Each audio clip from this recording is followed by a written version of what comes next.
Download the latest issue today, boxingnewsonline.net/apps. Hello and welcome to BNTV. The Olympics are still going on and we still can't get anywhere near it. My name's Matt Christie. I'm delighted to be joined by Daniel Herbert and we're going to be talking about the amateur boxing which we've been watching on the TV. Now it's been, for the British team certainly, it's been a success story whatever happens from now, but for you personally, who has been the British star? What's been the best British performance? I would say definitely Anthony Ogogo at middleweight. He's done really well so far. His first bout is expected to win against the Dominican. His second bout to beat the world #1, reigning world champion Kitrov of Ukraine. That was an amazing win, and some people thought it was a bit controversial, but whatever. It was an outstanding performance from Anthony to beat him. Yeah, it was. Did you think he deserved that decision? It was very close. I mean, I wouldn't say it's a terrible decision. I thought the Ukrainian had done enough to win, but it wasn't a scandalous decision. Ogogo did some good work with his left hand. Was always in the fight. I mean, was never out of it. Just kept plugging away. He put up a much better performance than anyone really expected, and he did pretty well. Yeah, he definitely did. He certainly deserved the decision in the quarterfinals, and you can't begrudge Anthony this success, can you? Really has, almost from before the games. It's as if it's been written in the stars for him. Yeah, he's one of the less sung heroes of the British squad, but hasn't got as much publicity or as many medal hopes as the other boxers. But he's done really well. He's had bad luck with injuries and sort of family problems and personal problems. There's so many problems to overcome, but he's done really well to get this far. Yeah. And difficult question, particularly being as though the games have not finished yet. But if you had to pick one fighter out of the squad that you thought will shine brightest as a professional, who would you pick? Have to be Anthony Joshua. Okay. Only because he's a heavyweight and he can punch. He showed against the Chinese boxer in the quarterfinal with floored in the right hand. He's got the tools. He's still quite raw. He's only had about 40 fights his entire life, and he's still in his early 20s. But he definitely has the potential. Given heavyweights mature late, he has so many years of success ahead of him. It has to be Joshua, I think. Yeah. How far do you think? I'm not that familiar with Joshua, but how is he taking a punch? He looks like he can take a punch. Well, he has so far. I think he did get stopped once in the Europeans last year, but he was even less experienced then than he is now. I think it was more a question of he got tired and started holding on, and maybe he let his guard down and got clipped once or twice. But he wasn't knocked out. He was never sparked in the way that some boxers have been. He was just stopped on tiredness, really, more than anything else. I think the impressive thing with him is like you were saying, he hasn't had that many fights, and it's the speed of his improvement which has been impressive. And Lennox Lewis was tweeting the other day saying he's a future champion. I mean, would it surprise you if Joshua went all the way to be a world champion in professional game? Not at all, no. Well, it's always hard to extrapolate from the amateurs to pros, particularly now with such a huge gap between the two games. But in a way, it's probably less of a gap at heavyweight than at other weights like flyweight or light flyweight. Because heavyweights are often about power and who can deliver a punch and who can take a punch and maybe fitness. And we know that Anthony Joshua has those things. He can definitely punch. His fitness will improve the more training he does. So I think the future's bright for him. Yeah.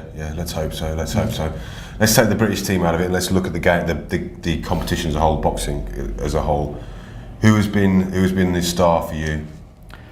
Probably the best performer is Lomachenko of Ukraine at lightweight. But then he was the best boxer the last games at featherweight back in Beijing 4 years ago. That's not really a surprise, isn't it? It's not a revelation as such. In terms of revelations, it's hard to say. I've enjoyed boxers from places like Puerto Rico or Mexico, but they've won a couple of bouts and then have gone out to maybe some Eastern European and sort of fiddle them out of it by jabbing and grabbing, and which the referees allowed them to do far too much of in these games, unfortunately. But that's another story. But maybe the guy that Lomachenko beat from Puerto Rico in the quarterfinals, Felix Verdejo, he's probably quite young and inexperienced compared to Lomachenko, and he pushed him pretty close. I think he lost 14-9, which is about the closest anybody's got to beating Lomachenko in recent years. So he's definitely one to watch, and he had a good star for the pros, the Puerto Ricans always do.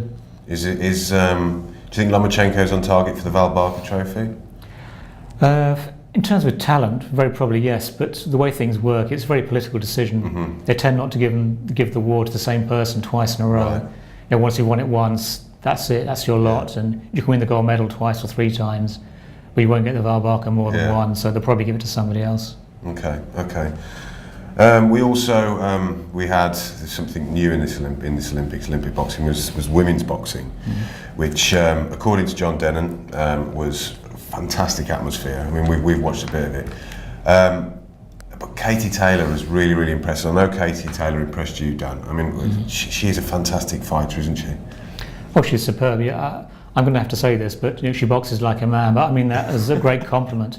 Well, she boxes the way that men used to box in the good old days of amateur boxing, when talent and style and counted for more than point stealing and sheer physical fitness, and which is unfortunately the way that amateur boxing has gone in recent years. But you look at Katie Taylor compared to someone like Sugar Ray Leonard in 1976. There's not that much difference in terms of movement and poise and balance. So, yeah, I'd say she boxes the way that men should box, or should be allowed to box, if only the rules of amateur boxing were correct.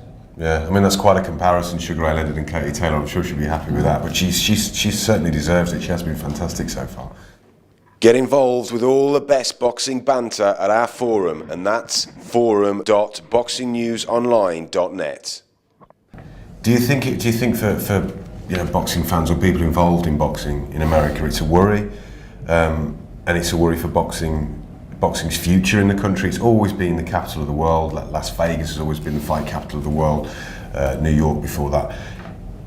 Is the fact they're not performing in these big tournaments now? Is that a concern looking forward? I think it has to be a worry. Yeah. I mean, America still produces talent, but maybe they're going to start going pro much earlier at 18, 19 without the amateur grounding. They might still come through to title level, but they'll be less experienced and less seasoned. They might not just be as good. And the thing about the Americans, in America, in places like Las Vegas, you do get big stars who come from other countries, like Manny Pacquiao from the Philippines, or boxers from Britain. Amir Khan fights there. Now that's great to a point. The fact is, Americans always want to cheer on their own boxers, just as we in Britain want to cheer on British boxers. We can see that in the Olympics. There are lots of big Irish fans in the crowd, big British crowd there cheering on local boxers. That's the way of the world. Everybody wants to have their local heroes to cheer on. Also, it helps to create interest for TV companies and newspapers and websites and so on. And if America has to rely totally on foreign boxers to sell tickets and generate interest, it's going to lead to a decline in the sport. It just can't work that way for very long. No, definitely not. I agree. And finally, I mean, the game, I think we, particularly being here, that the games have been a success, but if there has been any criticism that's been aimed, particularly at the boxing, has been some of the decisions, has been some of the refereeing decisions as well. For you personally, you've been covering amateur boxing for a long time now. I mean, first of all, let me ask you, how does the decisions and what have you compare in this Olympics to Olympics gone by? Well, I've seen quite a few really bad decisions in these games. Some terrible judging, terrible scoring, terrible refereeing. We've seen a couple of decisions overturned, which, I mean, we can argue about it. It's a very dangerous road to go down. I mean, there are always some bad decisions in games, but these appear to be just as bad as just about anything since Roy Jones, really. Okay, that's interesting. And which is there a decision that you've particularly objected to more than some of the others? The one that's stuck in your throat a bit more than? Well, there's a real stinker last night. The Frenchman Alexis Vastine was robbed for the second games in a row back in Beijing. It was in the semi-final, so at least he won a bronze medal, though he probably should have won the gold in those games at light welter. Now he's up to welter. Last night he clearly outboxed the Ukrainian in the last round of their welterweight contest, quarter-final. But the judges somehow bizarrely gave it a draw. The fight ended on count back and went to the Ukrainian, which surprised nobody if you followed amateur boxing recently. And Vastine went berserk, the French went berserk, and quite rightly. I mean, it really was a bad decision. The worst thing about it was just how predictable it was. I mean, you just knew that.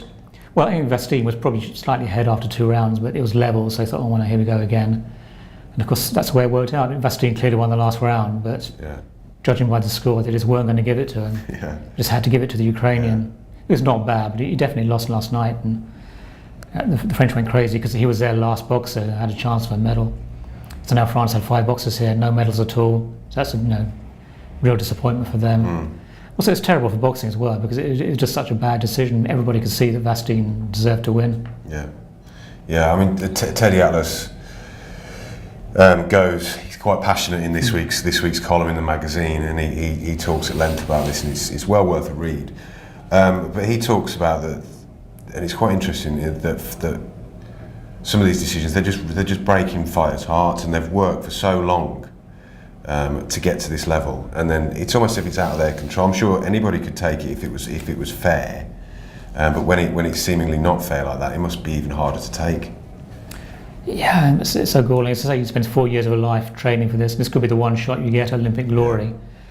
You get robbed, or even if you lose a debatable decision, you say, well, what do? You wait another 4 years?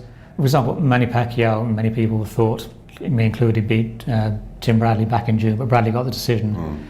But in professional boxing, you can have a rematch quickly, and now they're talking about Pacquiao-Bradley, possibly again on November 10, only 5 months later. But in amateur boxing, what do? You can't have an Olympic final rematch 5 months later. Either you wait 4 years, or you just forget about it and go pro. Or maybe the guy who beat you retires or changes weight class and you never fight him again. So you don't get the chance to put things right, which you do in professional boxing. Is it possible that we've overreacted to the controversy? Because I think there'll be something like 200 fights or something like that, maybe more so by the time the Olympics are finished. And because we're seeing them so many of them in a short space of time, does that mean that when there's maybe one or two bad or odd decisions in a day, that it's kind of exaggerated slightly? Do you know what I mean? Yeah, I see what you're saying, Matt, but the problem is that one bad decision is just one too many. It was bad back in '88 with Roy Jones, and here we are again 24 years later. We're still talking about the same problem. And if it doesn't get solved and there's no real will to solve it, we could be here in 4 years' time in Rio talking about exactly the same thing, having the same conversation all over again.